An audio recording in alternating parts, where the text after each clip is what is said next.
The broadcast is now starting. All attendees are in listen-only mode.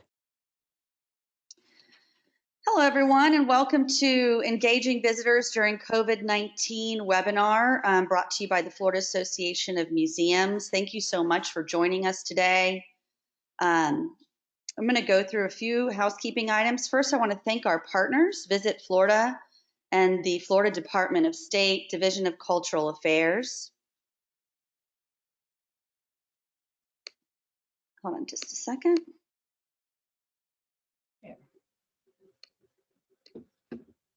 And then I want to welcome, I'm Carmen Godwin. I'm the FAM Foundation Program Manager. I want to welcome the other person on our staff here today, Melinda Horton, who is the FAM Executive Director, to say a few words to you as well. So Melinda. Hi, everyone. Thank you so much for joining us today. We'll be doing webinars off and on for the next several months to try to fill in and reach out to y'all and give you some expertise and some guidance as we face the uncertain times that we're facing right now. I hope everybody is remaining safe. I know some institutions have begun to open up, some last week, some this week, and we've got quite a few that will come online in June. So just stay safe, everyone. Thank you for participating. Thank you for being part of FAM, and we'll have some more resources that we'll be uploading to the webpage pretty soon, and we'll put out an alert when we do that. And thank you so much. Thank you, Carmen. Awesome. Thanks, Melinda. I just want to go through a few housekeeping items. First, this webinar is being recorded today. Second, if you have any questions throughout the time of the webinar, please just put those in the questions or chat box on your GoToWebinar control panel. We will try and make sure those questions are answered throughout the presentation, or we may even have some question breaks. So if something comes to mind, I don't want you to forget about it. Go ahead and type it, and I'll make sure it gets answered later. We do have a few polls. I'm going to go through those in just a minute and give you a few seconds to fill those out. Also, there's some handouts available from the speakers. If you click on the handouts section of your control panel, you can download one or both of those handouts anytime during the presentation today. And then finally, I just want to mention that we will be sending you an email as a follow-up with some of this information, a link to the recorded webinar, and also a short survey. It will only take 2 minutes to fill out this survey, and we'd really appreciate your feedback, not only on the webinar today, but also on future programs that would be helpful, because that is how we will determine what things to provide in the future. So what is it that you're looking for to see in the future as well? So very quickly, I want to go through a couple polls provided by your presenters today. The first one, they want to know if you are a current or past client of OnCell. So if you'll just go ahead and answer yes or no, and I'll give you all a few seconds to do that.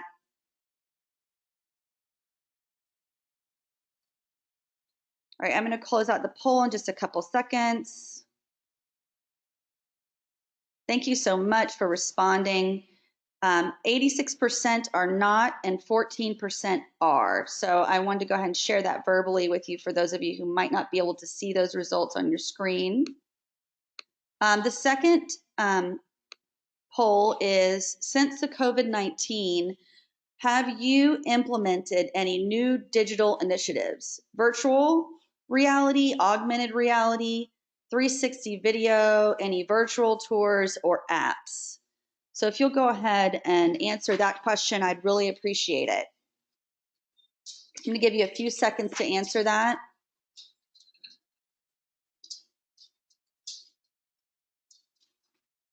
All right, I'm going to close out the poll. So please go ahead and get your answers in. And I'm sharing the results. Thank you so much. So 67% of you have implemented some sort of digital initiative, and 33% have not. So I'm going to go ahead and hide those results. All right, just to go back to introducing our speakers, OnCell is here with you today to share some really interesting information with you about how to engage your visitors during this difficult time. We have Kyle Pierce, we have Genevieve Hawk, and Josh Gilbert. Josh is going to be running the presentation today, so let me share his screen. There you go, Josh. Can you see that?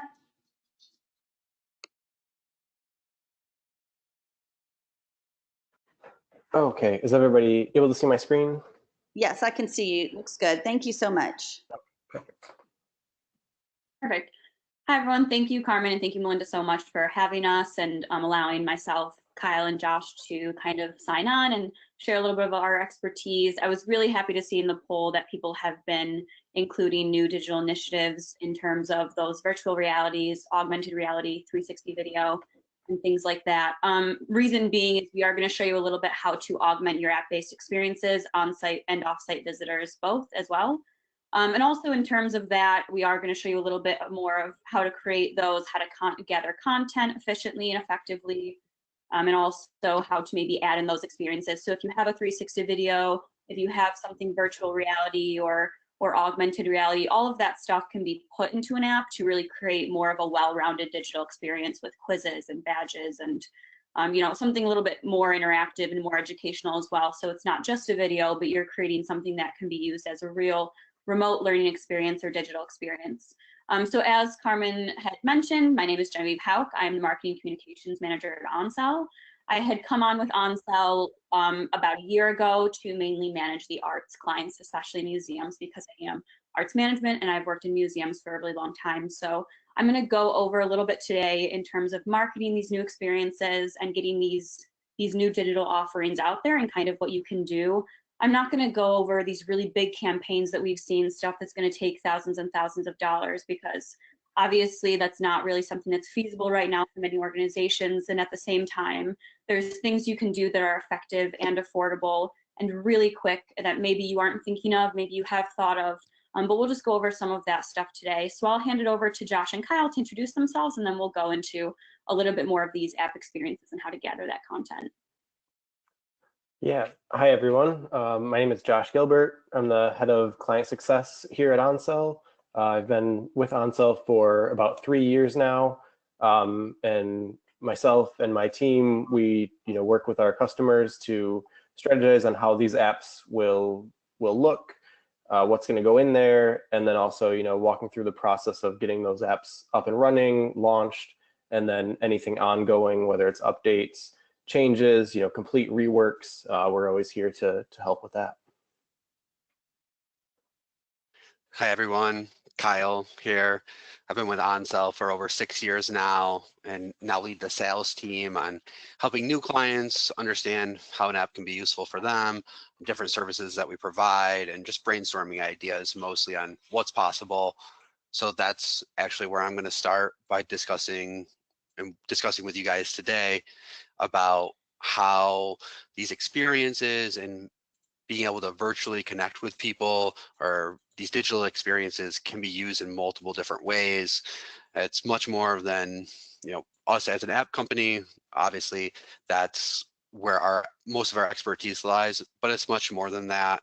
Being able to interact and touch base with your visitors, your community, it's very important during these times, and I'm sure you're seeing a lot of great feedback and hearing a lot of stories where people are able to still work with you, still maybe a teacher still able to provide their lesson plans or provide a virtual field trip because you guys are able to pivot and use your materials in different ways right now. I saw during the poll that most of you, 2/3 have been able to implement some sort of either virtual tour or kind of pivot and offer something digital right now. So it's really great to see that. And for anybody who hasn't been able to yet, hopefully as these locations are starting to reopen, you're starting to think about reopening strategies, how interacting with your visitors are going to change, how you can stay connected with them, even though your museum still may be closed, or you may not be able to accept the same amount of people inside of it when it does reopen, and we have to go through stages of getting back to full capacity. So there's a lot of importance here. You can share your collections, still educate with people, and as you do start to reopen, I'm glad to hear that last week some of you were start to, and over the next couple of weeks, hopefully most of you are back to open and accepting visitors again. And it's nice to see that people haven't forgotten these locations. So staying in front of them and finding different ways to get your information out is definitely helpful. As you have probably seen, as most of you have kind of started to look into these options, planning is a major part of making sure that you're getting your information out to visitors, making it easy for them to access, and not causing kind of more issues for them while they're trying to either give a virtual field trip to their lesson, to their group, to their school children, or you're just trying to get out programming through a Facebook Live video. So planning that ahead of time, being ready, and being able to expedite through getting something live and going through with having that Facebook video posted, or being able to provide a live stream through your social media. Planning that out, making sure that it's done correctly, and whether you're going to do it all in-house, if you can, everybody can work together remotely to still be able to get to that same outcome, or if maybe somebody does have to go into the museum to take pictures, start gathering content. Hopefully some of that content has been gathered and you already have it in a digital format of some sort, and images, video, and audio. It's kind of the basic three. But as you'll see through some examples that we share later on, museums are getting more and more interactive, augmented reality, 360 videos, virtual tours. A lot is at your disposal now. So understanding where your limitations are, what content you have, and then being able to use them in a lot of different ways. So there are a lot of free services out there, your social media accounts, Flickr, being able to update photos and manipulate your content for free is really important. So relying on those services, I have a couple listed out here of assets, Flickr, Canva Photos. And so making sure that you're kind of looking at the options that are available when you have these ideas, and making sure that you're using the right resource is important. You're not overspending when your budgets may be tightened up right now, but you're still able to get the product out that you're looking for. A lot of our current projects that are pivoting and changing, they're recording audio and creating videos from home. So it's a matter of kind of seeing where your team is currently, what projects they're working on, what their workload is, and planning all of that accordingly.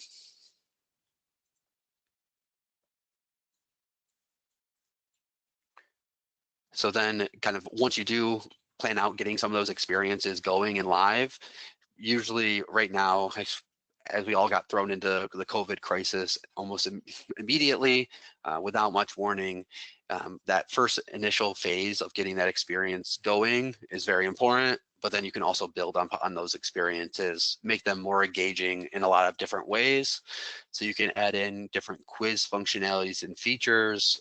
There's free services out there that allow you to build these out through even like Google Forms, or there's lots of options for sending out surveys, SurveyMonkey, providing videos through your social media or through YouTube, and then interacting with people. So once people are allowed to come on site, providing maps for wayfinding, digital floor layout maps, so they don't have to use brochures or come as in much contact with your staff there, making sure that hands-free, providing the exhibit interaction in a hands-free variety way is really important. So these experiences can become much more engaging, even though you may be a children's museum who all of your exhibits were interactive before.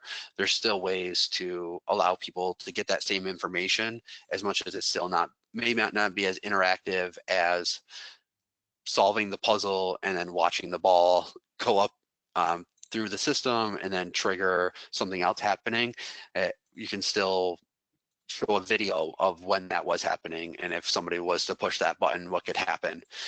So making sure that these experiences are engaging and getting the stories across that you were providing before is pretty important.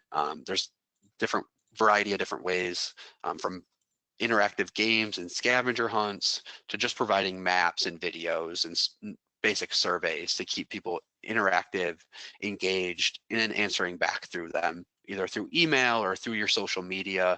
So responding to everybody is really important, not only during the COVID times, but in general with your social media and best practices.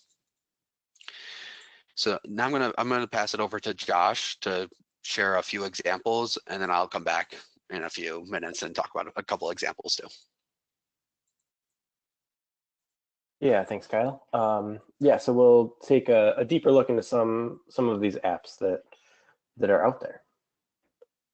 So the first one we have here, the Chicago Institute of Art. And what we like about this one is their Essentials Tour, especially. So this this app is great for on-site and off-site, created to be used, on-site with its accessibility features, using images, audio, text, but then also, does work as an off-site tour. But that Essentials Tour, kind of gives a highlights tour of the museum, just a quick, easy way for users to access that. Their maps that they use for wayfinding, which are great, when visitors are on site, able to guide themselves around the museum.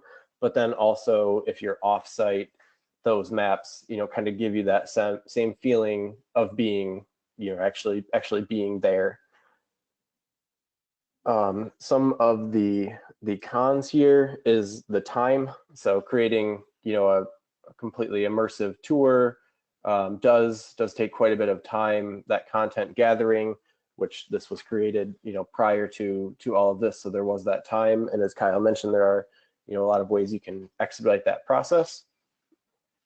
This is a free app, so it's completely free to users, which could be a benefit. Also, if you are looking to generate revenue, charging for the apps is something else you can do, which we do have an example later on that we'll get to that does do that.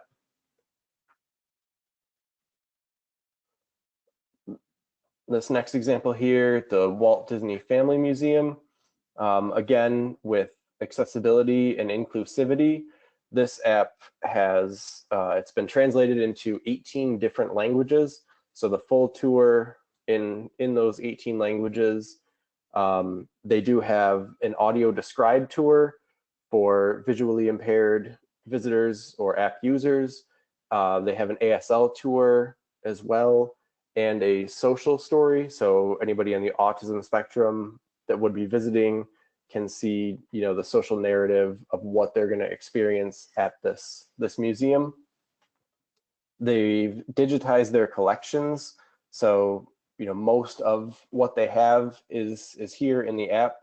They're also working on some videos that they had prior that just showed the museum, and then adding some audio to that to create kind of a virtual tour while the museum still remains closed. And again, some of the cons, translating into 18 different languages does take some time. So, if you can do some of these things in pieces, that's a great additive. If you can, launch something small and then just continue to grow it as the app progresses. And then Kyle here is going to talk about some augmented reality options. Hi again. So as Josh was sharing some examples, augmented reality tends to be kind of the content that you can trigger from your smartphone and really bring some pieces to life, either from your home, and as you can see in this screenshot here, projecting a T-Rex onto the phone, onto somebody's tabletop or countertop in their kitchen. And so you can make this really, the content behind this is obviously very interactive. It's a layered engagement, but some cons are pricing usually, and outsourcing this type of information or being able to build this interactive experience. There's actually been just recently, I saw a company who does have way of allowing you to kind of upload your own images and allow for this kind of T-Rex to pop out of the phone. Their company is called Roar. I'm more than happy to share some links to their company at all, but just saw them this week. So it's actually some interesting take that they have on trying not to necessarily fully outsource that content of building augmented reality. And so you can really get interactive. Once the museums are open, this is type of content where usually you see it, you point your camera at something and it triggers that content to show up, or it starts to augment and change that content.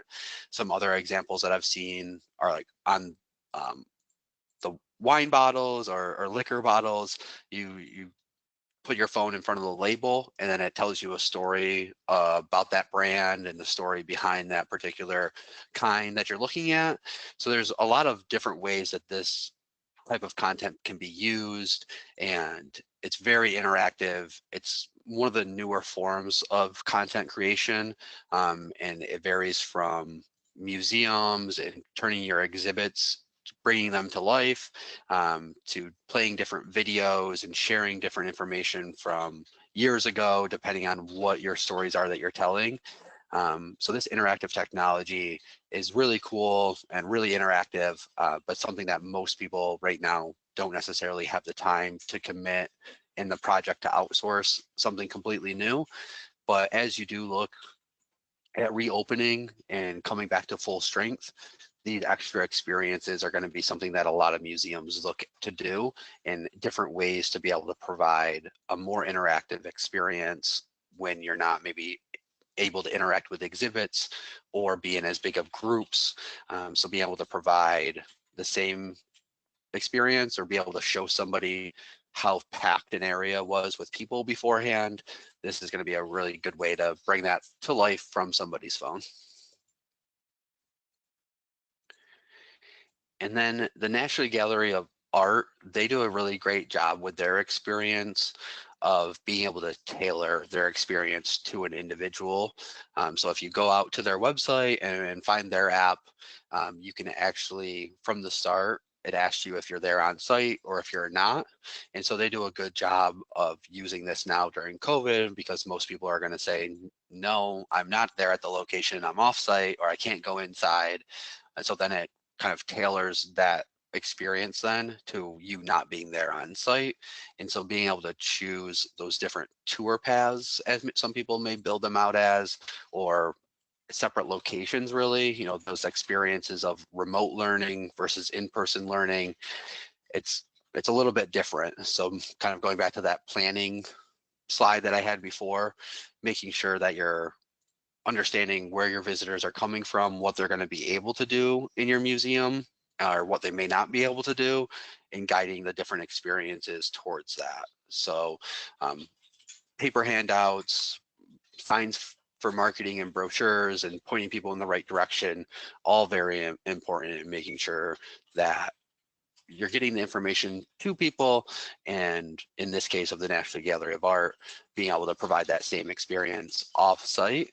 And so them creating, as you go in there and experience it, you can tell they definitely did a lot of work in gathering new content for that off-site experience that they might not have had before, and new information. So that's a really good example.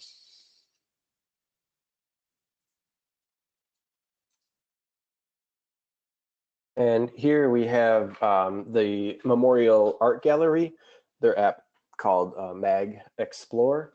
And what's great about this app is it has almost their entire collection. There's over 600 different pieces of artwork showcased within the app, and easily accessible right through that top button there, Explore the Collection, which gives you, a great view of all the different pieces of art. And then they also have, below that, a current exhibitions tab that's kind of always rotating, with what's new and what's on display at that given time.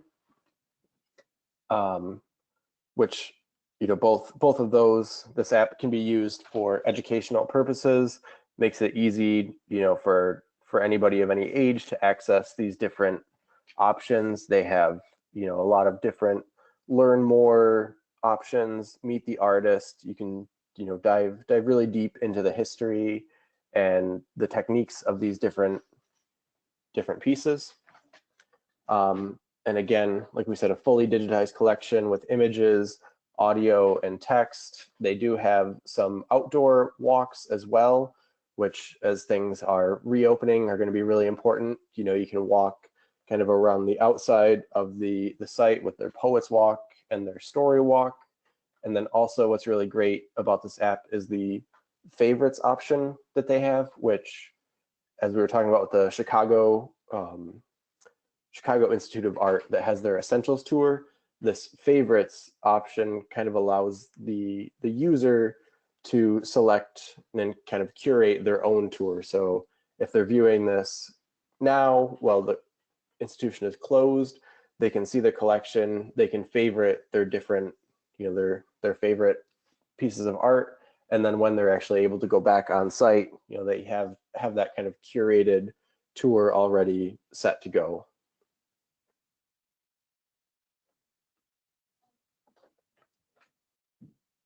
All right, so we've shown some examples of the augmented reality, some simpler essential tours, digital tours, a little bit of that VR stuff of what other people have been doing. And now I want to talk a little bit more about gamification and also what you can do with that, and specifically Louisiana Governor's Mansion, who has actually supplemented their on-site admission revenue and are charging for their app currently and are successfully getting revenue from charging admission just from the app. So what I also want to talk about is not just the virtual tours and creating something of value, but also actually getting value from that, and also maybe even collecting donations. So if you don't want to charge admission, if you have a mission that's specifically to educate and share collections publicly, that's totally fine. That's not a problem. There is things that you can put in the app, like donation buttons, where you can actually link out, or you can stay in the app and people can donate as well. But also in doing so, we can kind of bring it back to Louisiana Governor's Mansion in terms of they decided to charge admission, and in doing so, they realized that they had to create something of value. So their app was actually mainly an on-site tour. It could be used for off-site, but it wasn't as interactive as it could have been, especially for charging admission and making it worth the $5 that they were charging. So it's also about finding the right price for your organization and your app. They had actually gone back, and when they realized they were going to lose that admission revenue, they decided they were going to charge revenue. And then in terms of the app itself, they said, okay, well, we need to make this a lot more interactive for it to be worth that $5 for admission. So they ended up adding badges, they ended up adding quizzes. It's a quiz where it actually kind of forces you to go through the app and get that information. So it's not just a quiz that you can do without knowing any of this. You actually need to go through the app itself, which is great for school groups. A lot of school groups have been using this. They've been supplementing it for field trips that were canceled. So a lot of teachers, if you earn a certain amount of badges, they let the teachers know, and these students actually get credit in turn for finishing this tour and answering these questions correctly. So it can be used as a really heightened educational experience, and that's something that's really important to understand as well, because a lot of people don't really view apps as a remote offsite experience, something that can be used in depth for both education and a well-rounded experience in terms of a virtual experience and digital experience and viewing a museum or a collection. But this is one specifically where they added an in-app scavenger hunt. They had those badges, a full digital tour, and so far it's been incredibly successful in that. Of course, the cons of this is they need staff to manage this. They are using a third-person site to collect that admission, so it is about managing that and making sure that these people are getting the links they need to get to access the app. But so far it's been working great for them. They really like it.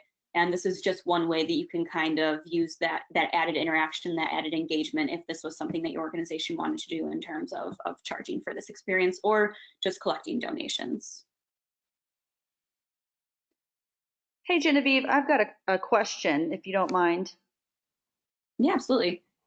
Can you help with the technical details of the badges and scavenger hunt and quiz ideas? Yes. So as Josh had kind of mentioned in the beginning, we showed you a lot of examples here. Some of these examples are actual on-sale examples. Some of these examples are not, so like National Gallery of Art, Chicago Institute of Art. Some of those were not us, but that is something that we do. So we do sit down with organizations all the time and go over these examples. and go over kind of what they are looking to do, what's right for the organization. And we've seen, and especially Josh himself has seen, so many apps get created for certain organizations that it's kind of easy for us to let you know what best practices there are. So how it could be easy to make a quiz, or how we've seen people successfully make a quiz, how they are charging that admission, or how they are adding those badges and doing that scavenger hunt. So we specifically, and we can talk about this more at the end if other people have questions in terms of what we do with clients specifically, is we do have a kickoff meeting with a client manager. So Josh, or one of the client managers, will sit down with you in a kickoff meeting, go over your organization, learn a little bit more about what you're looking to do, especially in terms of an app. And then they would actually go in and kind of advise and move forward from there. But we do a lot of, we can do weekly project calls. We have our Drift chat that's always open, so you always have access to a client manager 24 hours because we're international. So we definitely are there to help and walk people through that launch process. And even after that launch process, if there's something you want to implement, we're still there 24 hours a day. So we're there in the beginning, and we're there after you launch as well to help implement anything that you want implemented moving forward. And one more question. What is the Louisiana site's price point for their app? Yeah, so they charge $5 for their app, specifically for their admission. They did that specifically because it is a really interactive app, and it is a lot of like school groups using it and things like that. So they saw that that was the right price for them. And of course, if you do charge something and you don't see maybe it working as well, or you see not a lot of people buying it, you can always lower that price, or you know, kind of what you think. For $5 for us, we were wondering if it was a little bit too high, but they had moved forward with it, and they say it's working great. They have that admission again, and they will, I think they are looking to maybe possibly open within the next month. But another thing to think about, and another thing I wanted to mention, we didn't put a slide in today, but we also did speak with them recently, and they told us that they're not bringing their docents back right away because a lot of them are older volunteers. So for safety reasons, they're actually going to keep the app as their only source of touring on site as well. So there's going to be no group tours, no docent tours for a while. So they're actually using this as a way to reopen as well and keep social distancing methods in place. And they're a no-touch museum anyway, so they're not a museum that's incredibly interactive on site, so everything can be done within the app. But it's also something to think about in terms of reopening and what they're looking to do in terms of social distancing, since a lot of group tours are going to be canceled, and there is an issue with on the docent side of how many people can you have on these tours, etc.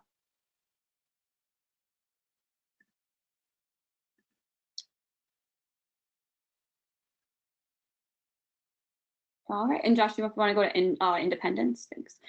Okay, so in terms of the gamification, like we had also mentioned, Louisiana Governor's Mansion, their gamification in terms of quizzes, badges.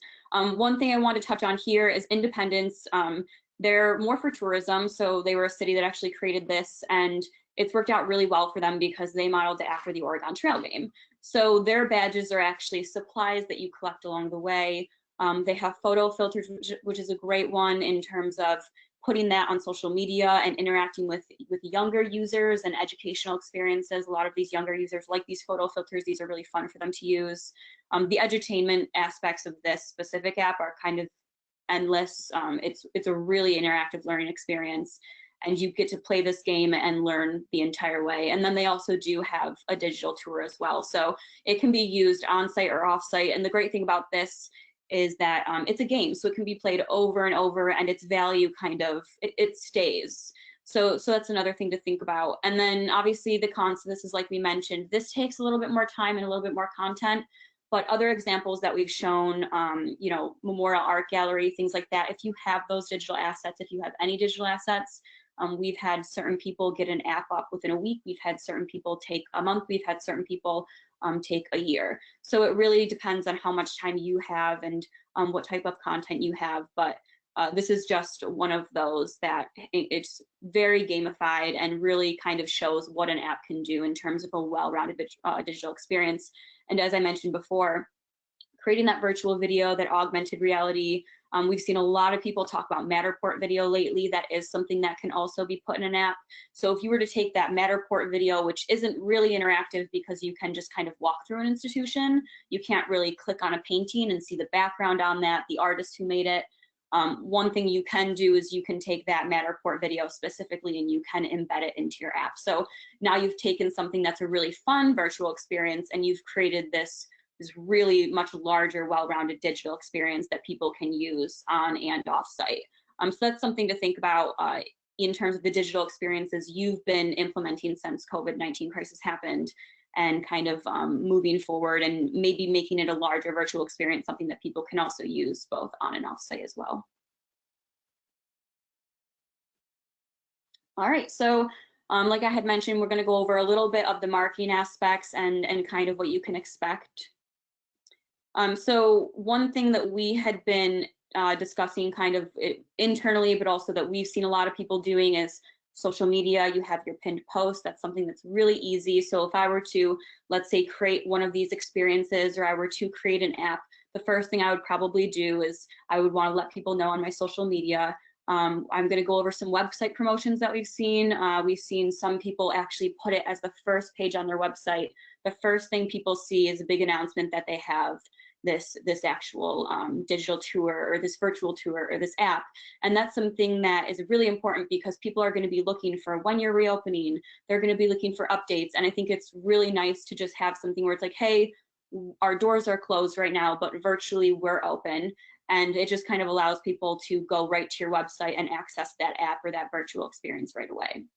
We also have our newsletters, leveraging partnerships like tacking on to other newsletters, other organizations that you work with, other associations, maybe even doing some webinars, joining in and showing what digital experiences you've been creating. We have on-site signage once people reopen, brochures, promo cards. We also do have people, and I'll go over at St. Louis Public Library, who right when you walk in on their TVs, they have the app and how to download it right there because they have very limited docent tours. And then some media, so press releases and articles as well. So this was an example, like I had said, a website promotion. So the second you go on the Governor Museum's website, you'll actually see a message from their historical association, which actually says, we're closed, but we're open virtually. Here's how you can tour the museum on your phone or tablet. They had sent out something to local media, and the local media did pick it up. And so it was actually in their local newspaper. And this worked out really well for them because they did see quite a large surge in usage. Originally, they had created the tour it seemed to be something that they just wanted to do months and months ago, and then they had to close for COVID and they had no idea what was going to happen. And their main thing was, thank God we implemented this tour when we did, for really no reason at all other than education. And now they've been relying on it as the sole way to actually tour the museum. So this was just another way in terms of media and website promotion that you could kind of get the news out there.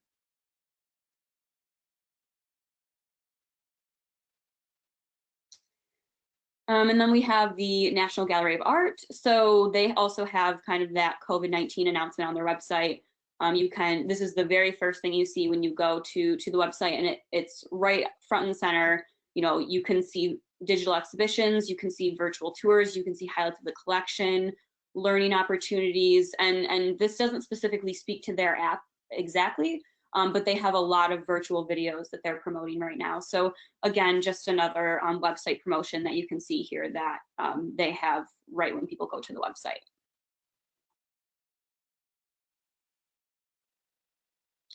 And then, like I had mentioned before, St. Louis Public Library, they see around 2.8 million visitors a year. They're a big architectural hub because the library itself, architecturally, the way it's built, they have really old, it's a much older building, but their tour specifically is an architecture tour and just kind of to see the rooms and how they're built. And they have docents who do this twice a week, or they did have docents who are doing this twice a week. And they implemented this tour specifically because they only had docents twice a week, and they were noticing that people were walking through the library looking at the architecture, not knowing what exactly they were looking at and not knowing the really, really cool history behind the building itself. So they had decided they were going to keep their 2 docent tours, but they were going to do an app as well so that people could also do a self-guided tour. And this worked out really well for them. They had their press releases went out. They had this on their blog when they launched. And then they also, of course, like I had mentioned, social media. They had this up as well, letting people know that they had gotten a tour app. And then once they had to close in March, they had put it back up that, hey, we have a tour app, so you can't come on site anymore to see the tour, but this is something really fun that you can do from inside your house. So something to think about in terms of social media, blog posts, and other types of promotions you can do that are free.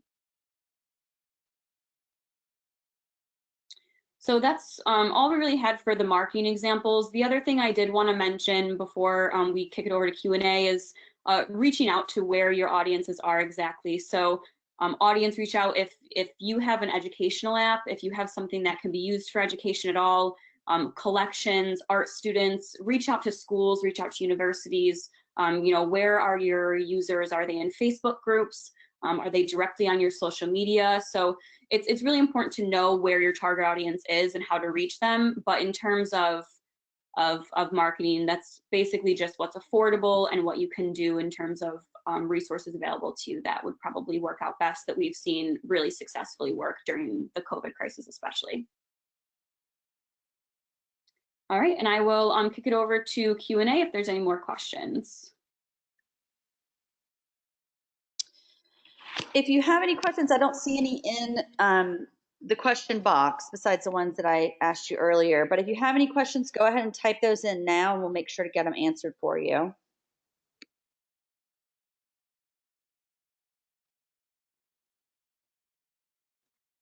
I also just want to remind everybody that once this is concluded, I will send you all an email that will have a link to the recorded video of this presentation, as well as a survey that we'd like you to fill out, and the handouts. I will try and include those as well, so that you have access to those if you did not have a chance to download them today. Okay, so I do have a couple questions. First, on the St. Louis Library app, they didn't see the architectural tour. Yeah, so they go through, let me see if I can pull it up here. They go through room by room, so.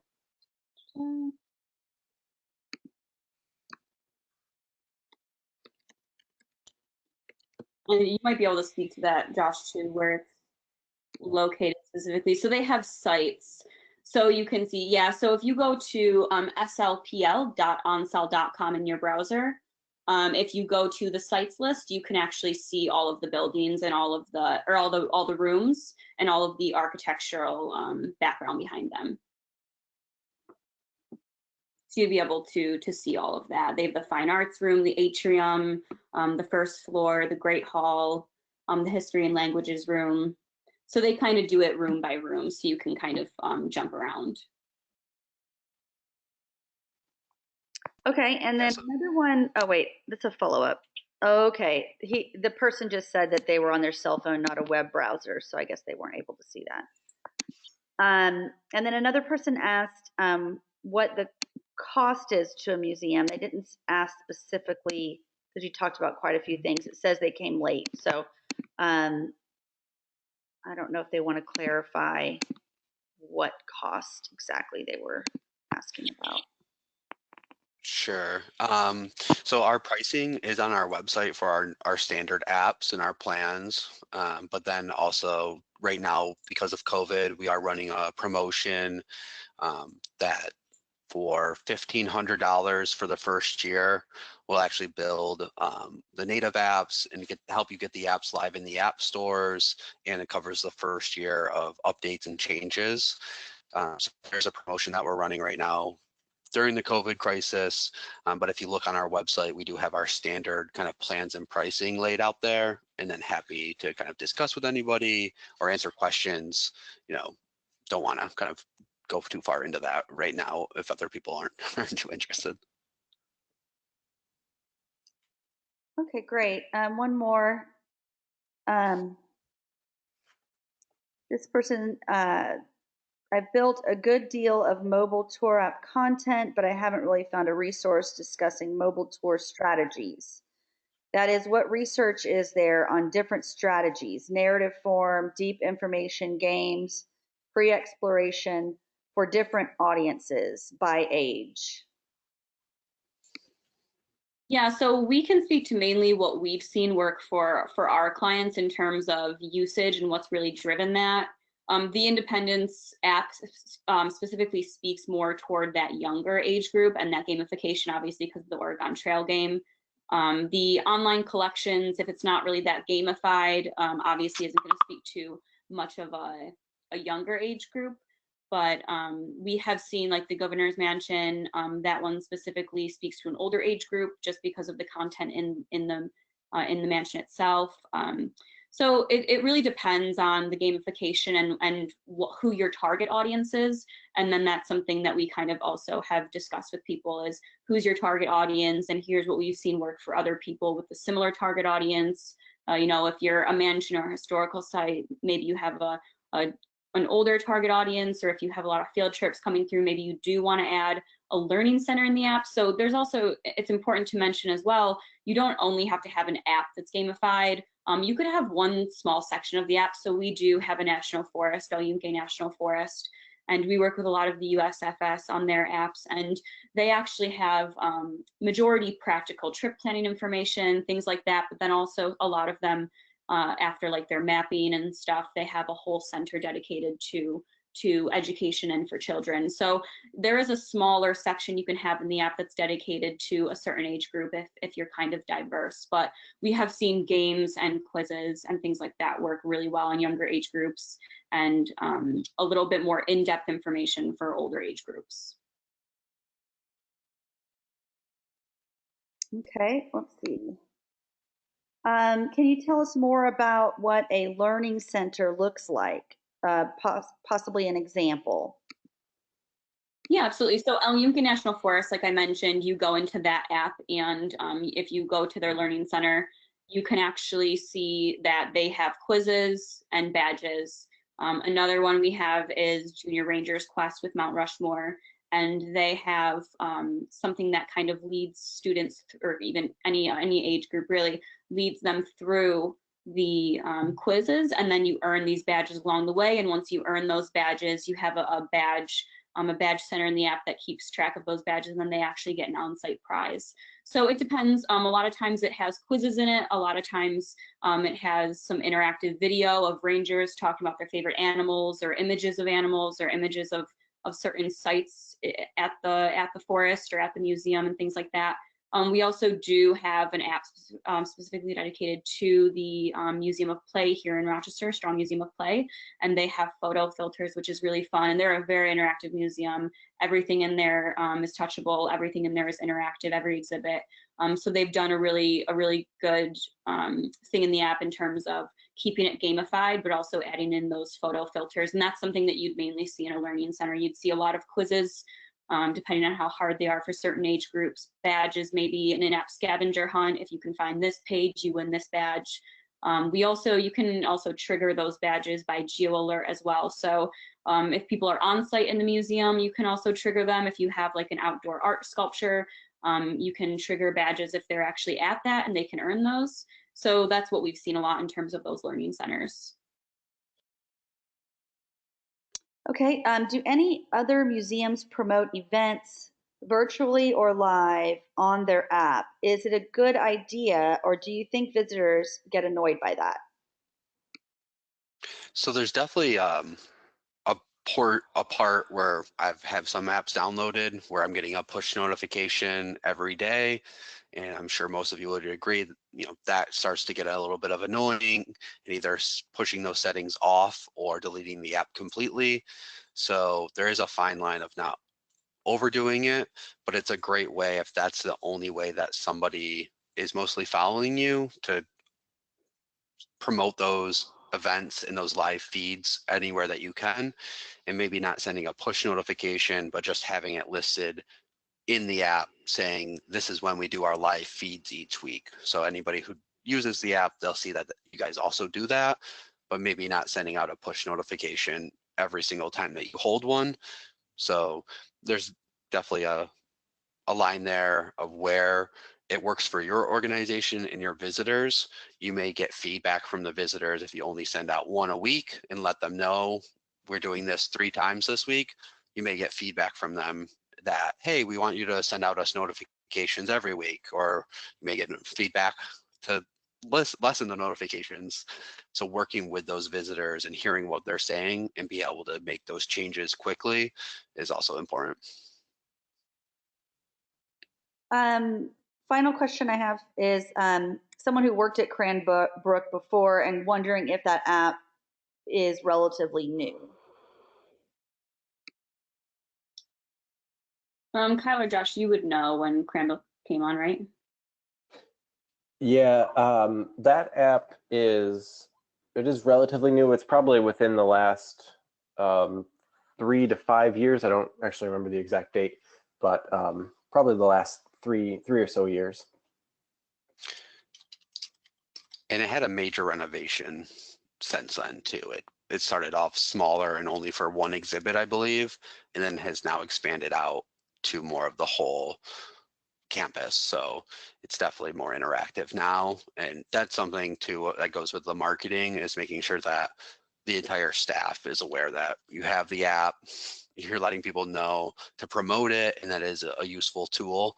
We still come across some of our clients who they're not aware that they have that tool available to them or the certain feature available. So if you're working with anybody else, or you're trying to use Facebook Live, look at other museums, look at what they're doing, see what you like that they're doing, and try and copy that.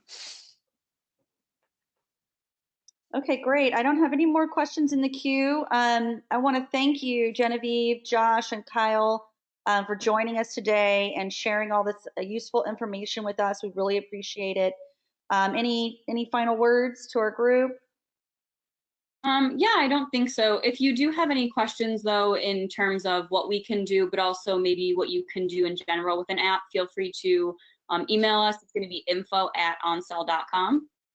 And we're always available. You can go on our website as well, onsell.com, and you'll be able to reach us day or night. So there's always someone willing to answer any questions or do a quick demo with you to schedule that. That's not a problem. But yeah, if there's any questions, feel free. Same with marketing. You can email me as well, ghauk@onsell.com, and I'm willing to answer any questions. And I'll make sure that we include the handouts as well in the email that I send as a follow-up so that everybody has your contact information. Perfect. Great. Thank you guys so much. Thanks so much. Thank you so much for having us. Thank you, Carmen. Thanks, Melinda. Take care. Thanks, everyone, for joining. Thanks, everyone.